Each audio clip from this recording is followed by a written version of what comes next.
Welcome to the Get Better Project, where your host Joe Bauer interviews the world's top fitness, endurance, and strength athletes to figure out what has propelled them to the top of their game. Let's be great. Let's be great. Listen, learn, and start getting better today. Here we go. Welcome to the Get Better Project, where I'm excited to have three-time CrossFit Games athlete Jacob Heppner. Jacob, how you doing today, man? Doing well. How about yourself? I am doing awesome. Thanks for asking. Good. So I love to get some fun information from people. It's this first question of basically about how you grew up, because I've been following you for a while. You have a great video presence and, social media presence and all that fun stuff.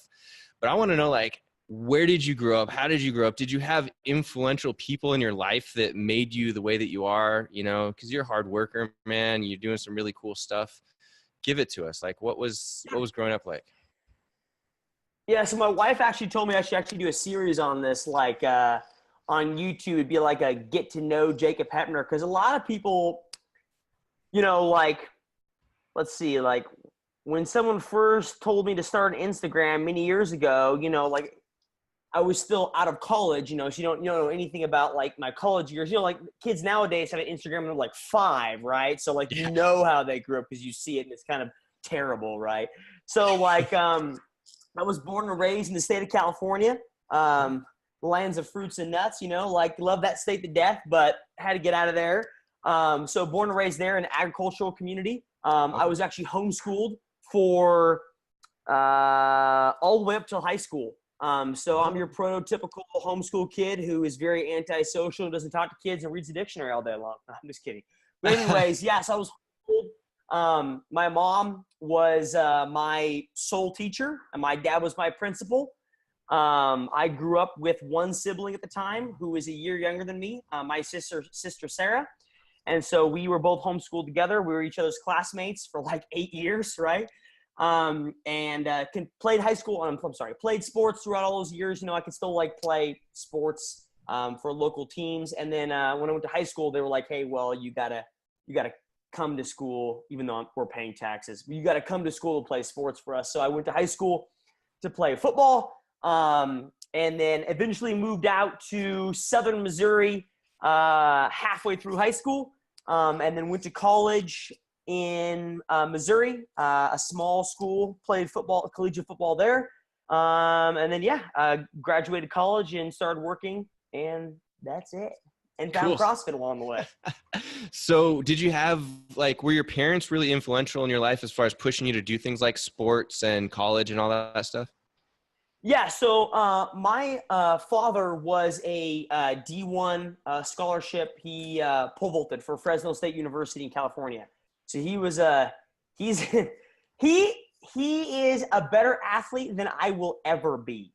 I vividly remember watching him do stuff that I could never do. He'd be like, "Oh, let's go water skiing." So we went water skiing, and then he'd kick off a water ski and just do one. And I'm like, I will never be an athlete like you. So I'm gonna go into the fitness realm where God bless CrossFit, but you don't have to be an amazing athlete to be good at CrossFit.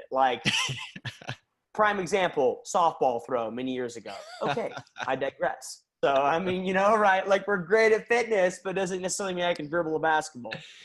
Does your dad do CrossFit? Nope.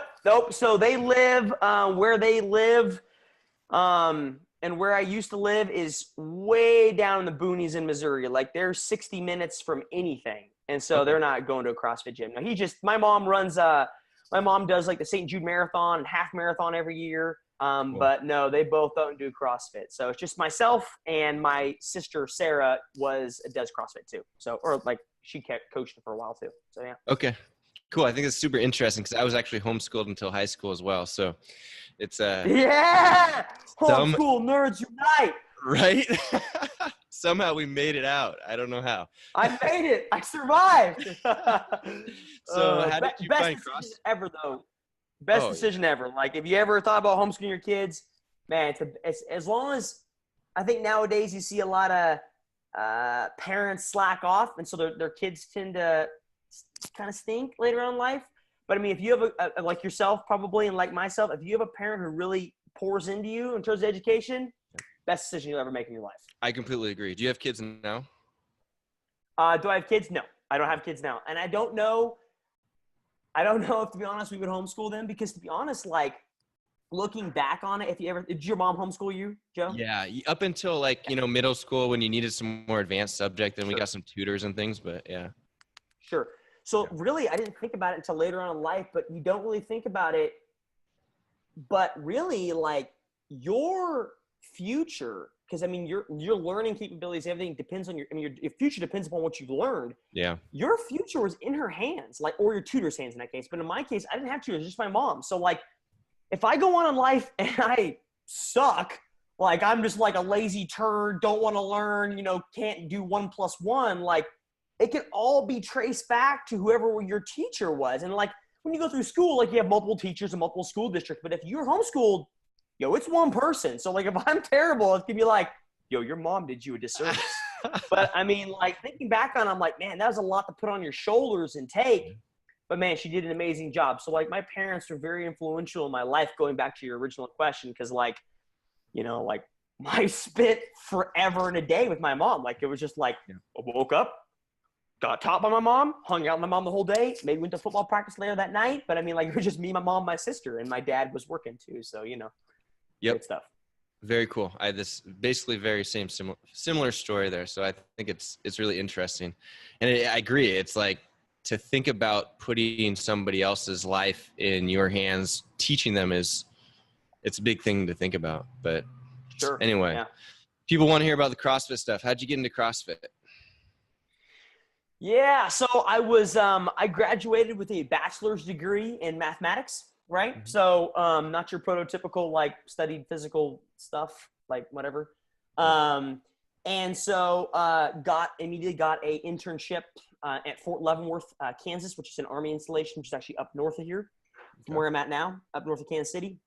And so went there, my summer going into my senior year, right? And so I still got a year left of football, of which I was terrible, right? And so I was still training for football or whatnot. And some guys, like I'm working for the military at the time as a civilian, and some guys like, yo, Jake, you're into fitness? Like you should, you like to work out? And I'm like, yeah. And he's like, you should show up tomorrow at this thing called CrossFit. And I was like, well, I'm sorry, called what? He's like, called CrossFit. And I was like, okay, like, I agreed to it. I'm an idiot. I agreed to it. I'm like, sure. I didn't ask the number one question, where and what time. So I was like, cool, I'll show up. He's like, yeah, cool, dude.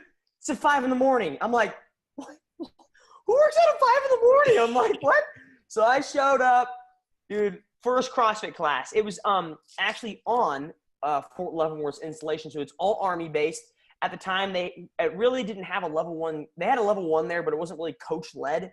It's very hard to describe. It was a military installation, so it's not really like a prototypical class you're used to. Yeah. And so it's me and a bunch of military guys doing this class. No one explained it to me. Like there wasn't like a fundamentals course, right?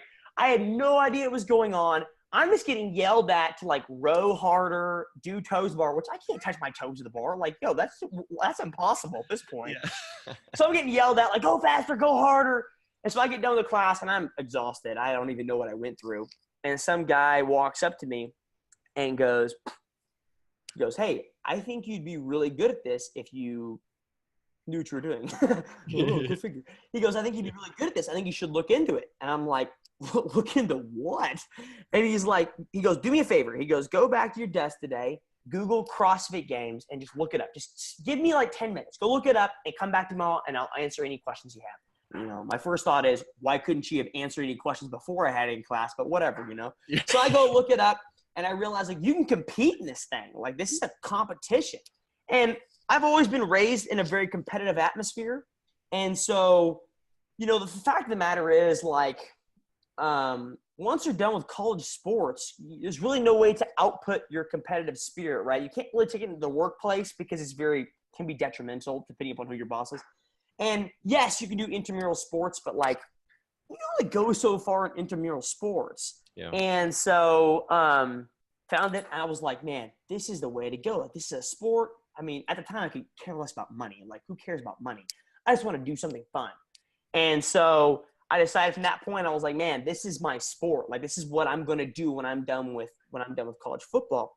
So anyways, I went back to my senior year of college, and like I mentioned, like I was terrible at football. Like I was your prototypical, like hardest working guy on the team, smartest guy on the team, not athletic at all, but I'm hardworking, always on special teams kind of guy. And so I vividly remember like doing football practice and then going out back in the field at night and practicing handstand walks. Because what's the best way to practice handstand walks? On soft turf. You know, throwing rings up on field goal posts, because if you put them near the end of the field goal post, they give you whips. So it's almost like someone helping you up on a muscle up, right? Like a cheating muscle up, you know, like it's like putting muscle up rings on a gymnastics bar. Yeah. And so, I mean, that's how I learned muscle ups. That's how I learned handstand walks. You know, that's how I learned a lot of different things. You know, I remember doing like, what was the open workout that had a lot of snatches? Like it was like 30, 30, 30. Was it like 12.1 or something like that? Yeah, something like that. So anyways, I remember like testing that. I mean, at the time I wasn't doing CrossFit. I mean, I wasn't doing CrossFit at that time, but I remember testing that workout in my like college gym.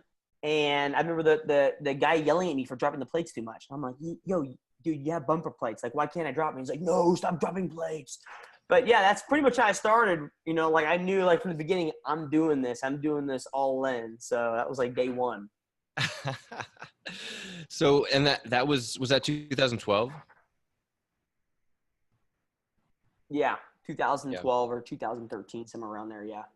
Okay. And then at what point did you start to get good at being competitive? Let's put it that way. Yeah. So my first year, I did the Open. I qualified for regionals. I think I was like, we took 40 to the North Central, right? Back before Super Regionals. I don't know what I qualified as. Who knows? Like 23rd or 30th or something like that. You know, I made it. And then went to regionals in 2013 would have been my first year. And I qualified. I mean, I finished regionals 18th overall in the North Central. That's the year we sent Casper Bauer, Allen, and Alex Nettie, I think in that order or something like that. Mm-hmm. And then obviously, of course, you know, went back and spent the whole year training to come back. And then 2014, I placed second in the North Central and punched my ticket for the first year to go to the games. Nice. What were the hardest things about becoming competitive for you? Like the movements like what I had struggle on was the same. Okay. Dude, it's the same stuff I struggle on now. Like you're like, yo, Jacob, we're going to do a 1 rep max snatch. And I'm like, screw it. I'm going to survive this and just do better at a different event, you know? Like, it's still the same things I struggle with to this day and probably always will. My mom was a long-distance runner, and so I have a lot of slow twitch fibers in my body. And so, you know, transferring those has always been a hard thing for me. You know, I think you're like, hey, Jacob, do you want to do Cindy or do you want to do Isabel? Well, I'm going to choose Cindy all day long. So, you know, that's just me. What are your current fitness goals? Current fitness goals, make it back to the games. It's been 2 years. It's been 2 years. So it's make it back to the games. That's the goal. This year's a little different, of course, but it's always been the goal. And so every year I've made it back to the games, I've improved, whether it's been 18th, 10th, or 7th. And so the goal is to improve on 7th. Okay. How are you going to get there? Your hiatus. You what? How are you going to qualify this year? Yeah, so always the question, because I love trolling people and ticking people off. So there is not a rule that you can't do the online qualifiers and not go. But everyone gets ticked about it because we're such a hoity-toity, soft lotion hand society these days. But the goal now is to go through the Open. It's always been the goal. Like I've said from the very get-go, the goal is to go top 20 in the Open. And then let's say that's plan A. And then plan B is obviously do sanctioned events after the Open. Now, if I do plan A and still do top 20 in the Open, I will still go to a sanctioned event because there is obviously the benefit of going to a sanctioned event. It's not about the money. I don't care less if you show up and you just give me a $10 check or you pay for my travel. Who cares? But the goal is you get experience by going. And the thing is, when you go to competitions, you always learn something about yourself, right? Like right now, I may think I'm amazing, but like if I go to a sanctioned event, I might be like, oh, yo, I'm amazing until I do hang power cleans and rope climbs, and you learn something about yourself every time.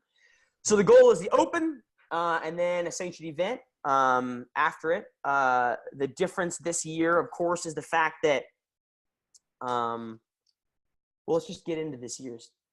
Let's talk about this year's season. Let's talk about that, I guess, is the difference is this year, the kind of sneaky part is if you have not made the games, right? So let's say I've never made it to games. I'm just Joe Blow.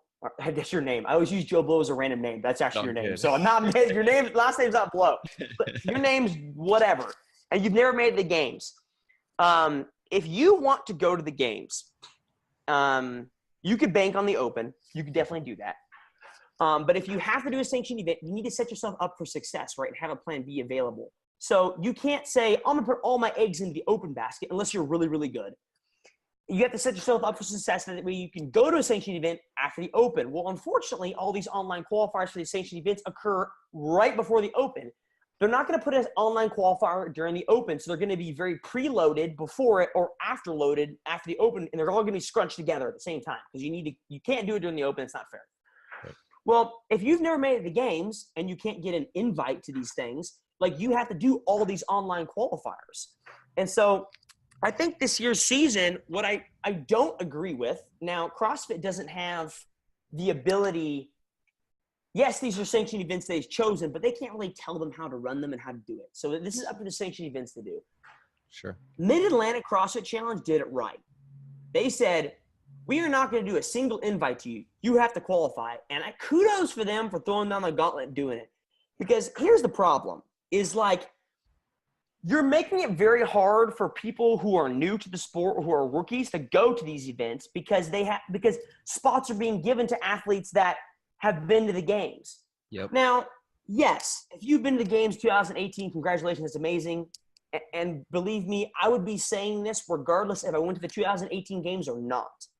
But you're limiting rookies by saying, yo, well, Jebediah went to the 2018 games, so we're going to invite him to this competition.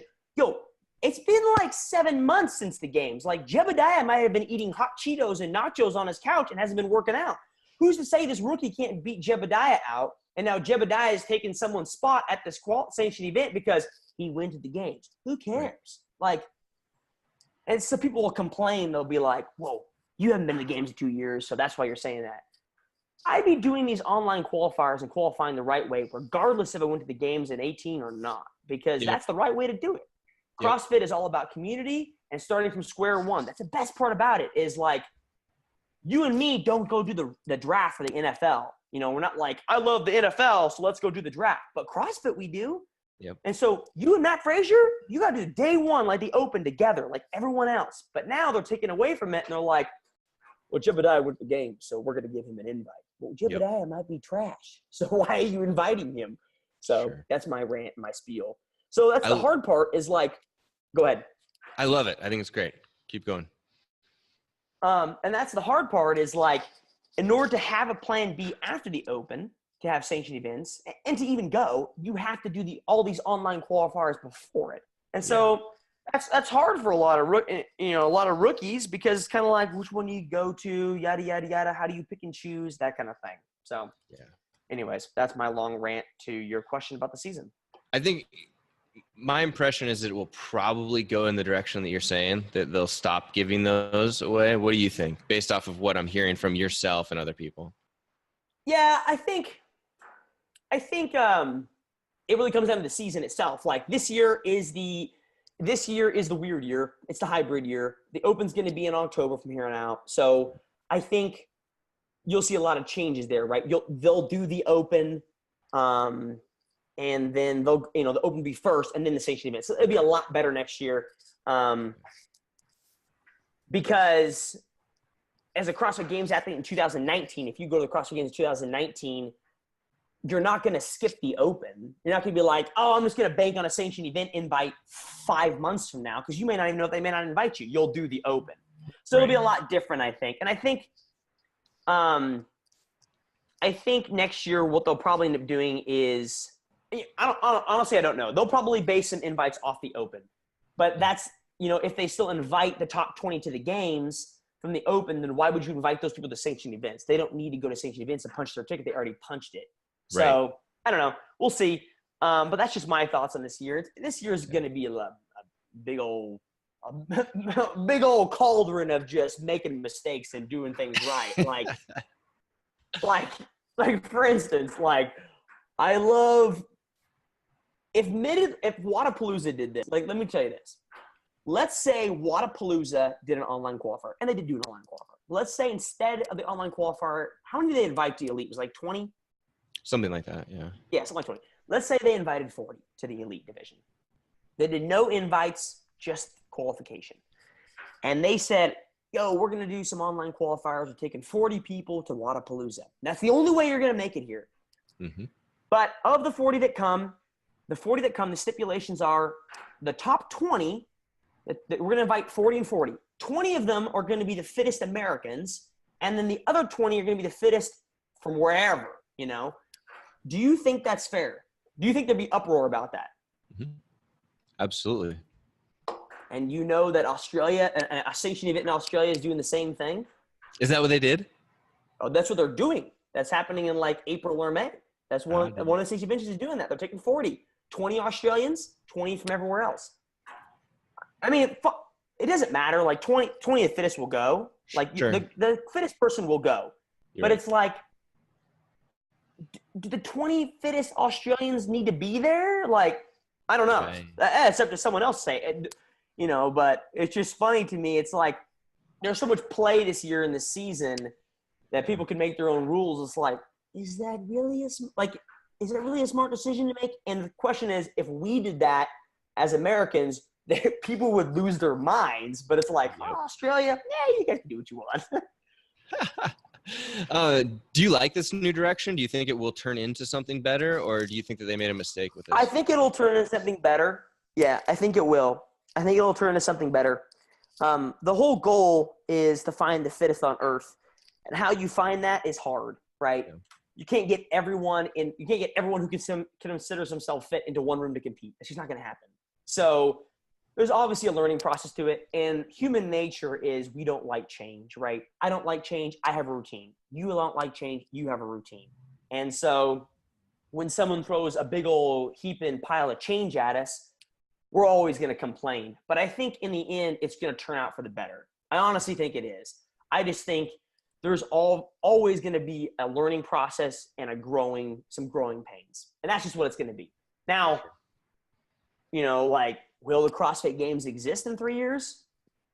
I don't know. Like, you tell me. Like, I don't know. They're firing people left and right, and Blake Grassman has a different look on the sport. And that's his thing. It's his company. We're paying to play his game, so it's his decision to make.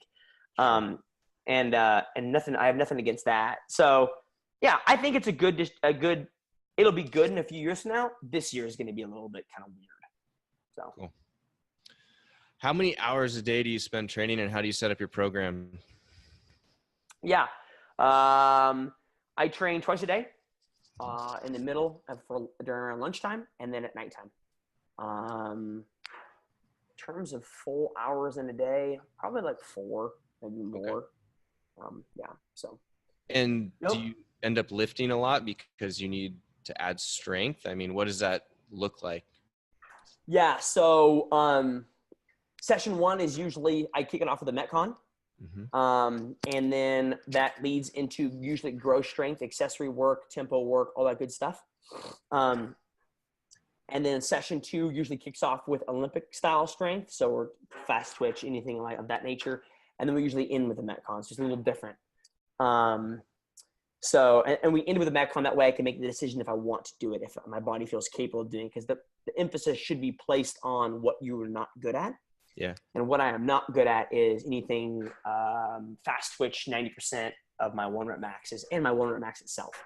And so that's where the emphasis is placed, and so it's not so much placed on metabolic conditioning so much. So, are you doing all your own programming? So, no. I have a few guys that train with me full time. One of them is Andrew Kiekler, who went to school for all this stuff, this physical stuff. And so he does my programming, and he's done it for 5 months now, I think, 4 months now. And so about a month and a half back, we decided to make the decision that in this sport, there is certain gaps that you can fill. And so one of the gaps I noticed early on was the fact that CrossFit Games athletes do not like to show their programming or what they're doing. And then on top of that, if you ask them to show their times on workouts, man, they hate that. And then if you ask them to like put a video up of them doing the workout, man, you're asking like, they'll give their firstborn child away before they do that. And so I decided, you know what, like there's a gap there. I don't understand why people don't like to do that, but whatever. So I decided I should show all my programming. I mean, not my programming. I should show my full workouts and like the good, bad, and the ugly. Like Joe, you can go on and watch like anything like, wow, he really sucks at that workout, or wow, he's not hitting full range of motion. Like, you know, he has to work on that, all that good stuff. Like they don't want to show it because they feel like they're being judged, but who cares? Like the sport is humbling. So why wouldn't you want to show it? So I noticed there was a gap there in that. And then there's also a gap where CrossFit Games athletes don't show their full programming. And so I decided, you know what, why don't we just meet that kind of specialty and just give away or sell my exact programming. Like I'm not going off and I'm not giving you crap that I'm not doing. It's the exact thing I'm doing with my notes and everything and times and the whole 9 yards. Yeah. And so a few months ago, we decided to do that. Andrew and I did. We took the program that we'd already been doing and decided to start a company, Midwest Made, and essentially sell the exact same thing I'm doing now a week behind me. That way I can get it into note format. But the same thing I'm doing now, that way, if you want to try it, more power to you. I'm not, I'm an open book. If you want to do what I'm doing, cool. Like there's no secret sauce that I'm taking. It's not like my programming is a secret. It's what you put into that really actually matters. Cool. And so the program is obviously set up for you personally to make you the best athlete that you can be. Do you guys do any particular cycles? Like if I've talked to quite a few games athletes at this point now, and there's all kinds of different philosophies for how they train. I've never, obviously looked at their training like you're offering people. But they'll say like, oh yeah, I'll take, 3 months off in the 3 months in the off season, do zero cardio or even more. I've heard up to 6 months and just lift. That's all I do is to get stronger because I need to get stronger. Do you have anything like that you do specifically? Yeah. So, this would be a better question for Andrew. I wish he was actually here with me. He would actually give you a really good answer to that because I don't know a whole lot. I just do what's on Google Sheets. But yeah. So we definitely in the off season, we don't do no cardio, right? Like if you told me, yo, Jake, we're not going to do cardio for a couple months, like anything, any heavy breathing, man, I would lose my stinking mind and I would go crazy and probably be like super touchy, would yell at people, would be not very nice. So we still do some. Of course, it is quite a lot less, right? Okay. And so we go through, in terms of the programming itself, we go through kind of like smaller mini cycles, we go through 4 weeks usually. So 4 weeks of testing something over and over and over again, and then switching to something new, positional work, whatever the tempo work. But in terms of big picture things, yeah, we do a lot less, but I wouldn't say there's none, right? Like I'm not sure when you say none, you mean like I take an escalator if there's a staircase, but like we do a lot. Maybe. Okay, cool. And so if you're training at the volume that you are right now, obviously a lot of times we talk about recovery, but when I talk to people who aren't at the level but want to be at, let's say a qualifier or a games level, they don't put the time into, their nutrition, their sleep, all of that stuff they need to balance out the amount of training or volume that they're doing. What does your recovery day look like? Yeah. I do a lot of podcasts. I don't work out and I sit around. That's today, right? That's Thursday. Like, I usually get body work done if I can fit it in, but usually on my recovery day, I have to catch up on a lot of work. I'm one of the few games athletes that still has a full-time job. And so, I'm catching up on a lot of things. I don't know.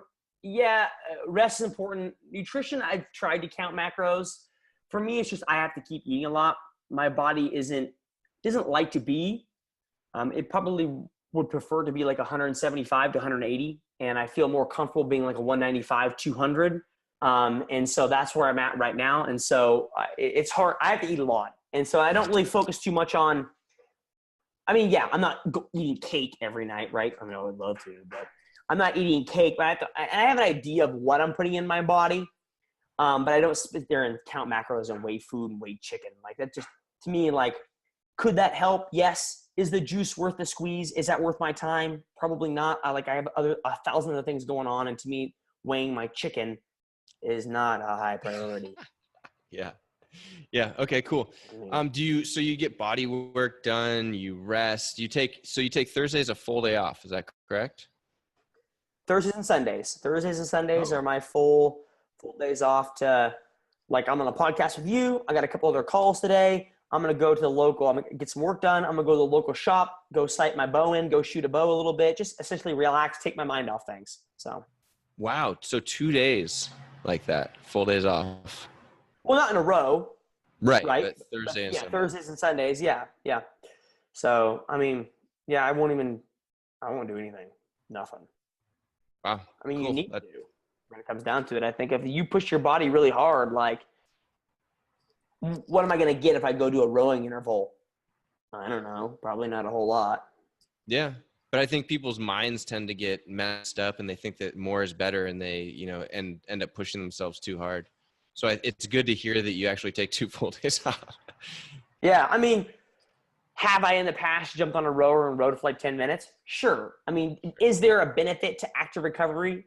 Yes. Like going swimming? Sure. But I don't know, like, I got a lot of stuff going on. Like, I don't want to get on a rower for an hour. Like, it doesn't sound fun to me. Like, yeah, I'll row tomorrow on a full day, I guess. So. Sure. What's your work? What do you do? Yeah, so I'm a project manager for a web development company. The company is Esponte Technologies. They're located out of Raleigh, North Carolina. So I work from home or work from the gym, which is where I'm at now, essentially anywhere I have Wi-Fi. So super huge blessing. I have a job to work. I work remote, essentially, if that's a term. I work remote, so I work from anywhere with Wi-Fi. So it's a huge blessing to me. I have a very flexible schedule to be able to work around. Yeah, that's my job. So do you do all your own video editing? Yes, that's different. I mean, that's like my own YouTube content. But yeah, so I actually work with a gentleman who is a video editor for the Chiefs, Kansas City Chiefs, right down the road from me. He helped me out for a little bit, kind of got me started, and they got obviously super busy in the season. I'll probably try to pull them on in the future, back on it. And then, of course, they made it to the finals. Well, not finals. They made it to whatever against the Patriots and lost. I don't watch football enough. Yeah, I do all my video editing, all the filming, editing, which is hard to do. Kudos you, Josh Bridges, for finding somebody to do it all for you, but I have to do it myself, and it's rough. No, but I think that, props to you, because I think that's what sets you apart, is that you're breaking the ground with actually doing good video editing, and a lot of people don't realize how hard that is. It's freaking hard. Yeah, yeah. So I think I started off with iMovie, right? Yep. Learned iMovie. And then outgrew that within like a couple months and realized I needed more capability. And so I actually use Final Cut Pro now, which is a little bit more complicated. But yeah, it's been fun. That was another thing I noticed was like, I thought to myself, like Instagram's great. Like sponsors appreciate Instagram. That's how, you have to have a social media presence if you want to get sponsors when it comes down to it. Yep.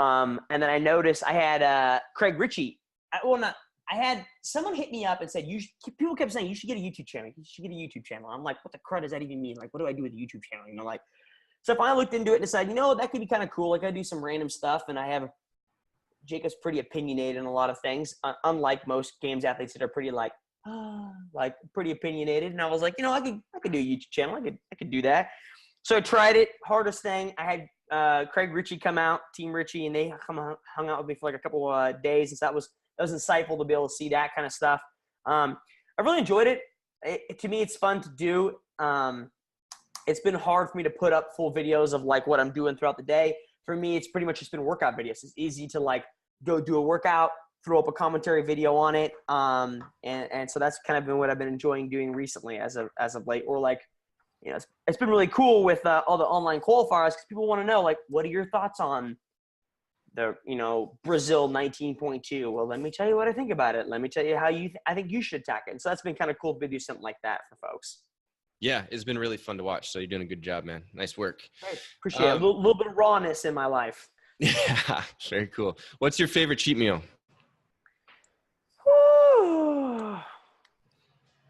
Like, I don't know if everyone always asks me that. My wife's an amazing cook. I married way outside my league. And so I honestly just eat regular food. Like, I'm not eating chicken and quinoa every night is what I'm trying to say. Like, I don't portion my meals out. So I don't really do a cheat meal. Like, I just eat regular food. If she makes, I don't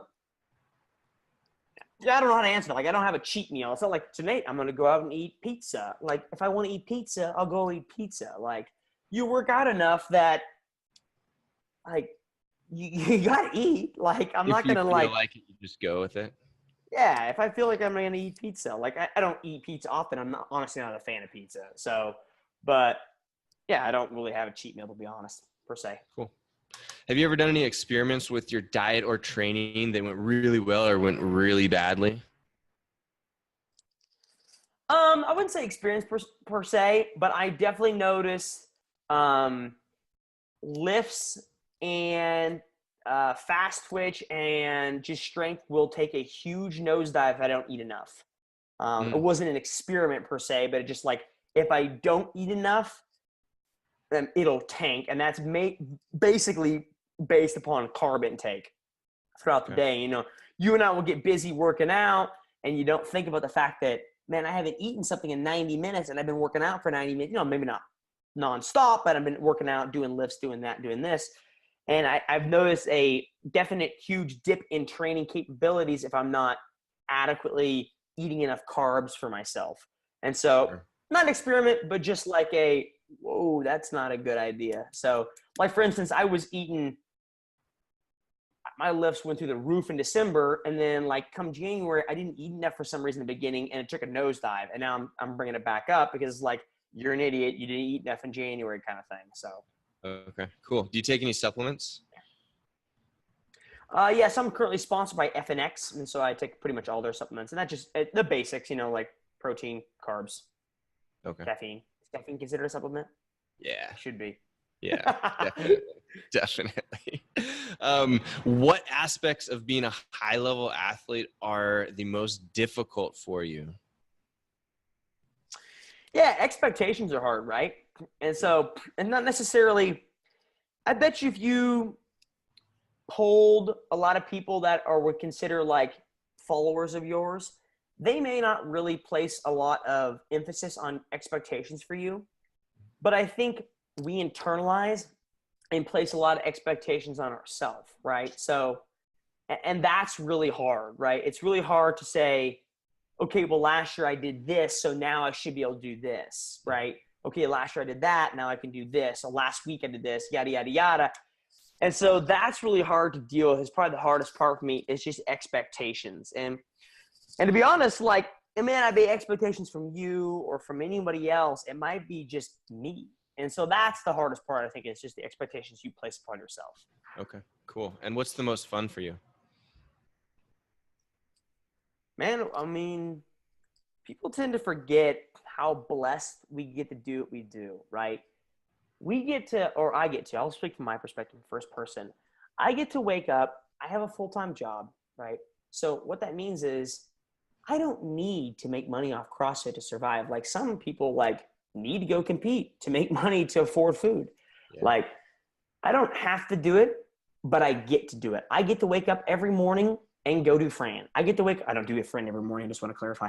I get to wake up every morning and go work out, go snatch, go run, go do this. Like, not everybody gets to do that. Some people are so bogged down by work and having to pay debts or do these things, they don't have time for themselves. Some people physically can't do some of the things we do.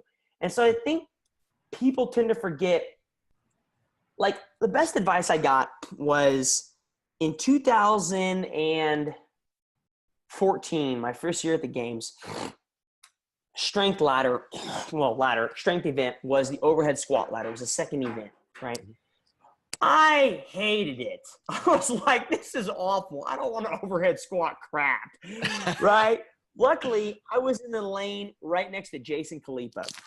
And how I've always been during competitions is joke around, have a good time, eases my mind, and allows me to compete better, I feel. Yep. And so I'm sitting around out there competing in between lifts, joking around, having a good time. And Khalipa looks over at me because he's right next to me, overhead squatting probably 60 to 90 pounds more than me, right? And he looks at me and he goes, Jacob, I don't know you. He goes, but I like how you like to have a good time. He goes, don't lose that. Just remember, yes, this is a sport, but it's a fun sport. And don't lose that. And so it kind of stuck with me, the fact that, yes, it's a sport, but what an amazing blessing it is for you and I to do what we get to do and to compete and to travel the world, to meet people, to have podcasts with people, to do all these things. Like I could have not woken up at 5 a.m. and not gone to that first CrossFit class, and I could have slept in, and man, it probably would have been amazing. And I could have graduated college and done intramural football or done intramural basket weaving or whatever intramural sport I decided to do. But the fact of the matter is CrossFit, as much as it's been kind of a weird season, and as much as people might think, man, Jacob tends to be negative. Jacob's not negative. He's just a realist. And yes, this season is going to be weird. But look at all the good that CrossFit allows you to do in your life. There is not a sport out there that instills such community into people. I could grab my credit card, jump on a plane, and when I'm flying, walk into the airport and be like, yo, I want to travel the first flight out of here. And they'd be like, okay, it's going to whatever. I could put on my phone, I'm going to whatever, and I could find probably 20 people that I could crash with the couch with or go stay at the gym or do wherever. And there's no other sport that's like that, where you have a community that rallies around you and helps you out, where if a gym has water damage or is flooded like in Texas, people stop what they're doing and go help them out. Like there's no other sport out there that does that. And people think, oh, like, man, Jacob is kind of negative for the sport. Well, I'm not negative. I'm a realist when it comes to certain things. And when it comes to positivity, it still exists. This sport is amazing, and I'm so glad I found it because there's no other sport like it out there that allows us to do the things that I've done in my life. I traveled to Spain this past year and taught a camp. I would never have been able to do that in any other sport. I've traveled to South Africa and gone hunting and taught CrossFit classes there and taught a seminar.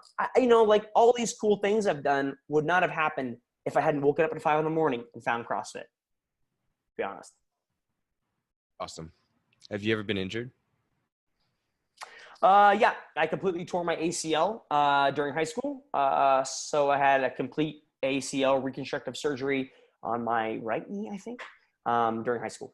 So any CrossFit injuries? Yup. No, I've been blessed to not have, nagging things like, oh, hey, my back hurts this week. Sure. But no, I had to go under the anesthesia and have a needle under me. No. Yeah. It's been awesome. Absolutely. Do you ever feel like giving up? And if so, what keeps you going?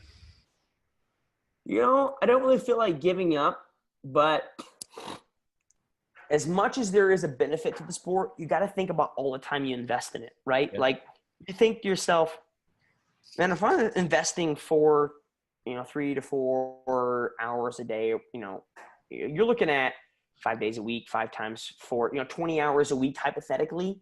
And you think to yourself, I've thought it to myself often is like, what would I do with that 20 hours if I wasn't doing CrossFit? And you think, man, there are certain things you sacrifice doing CrossFit, being a top level athlete. Like you don't travel as much, you don't go out and do certain things, And so you got to think to yourself, what am I missing out on?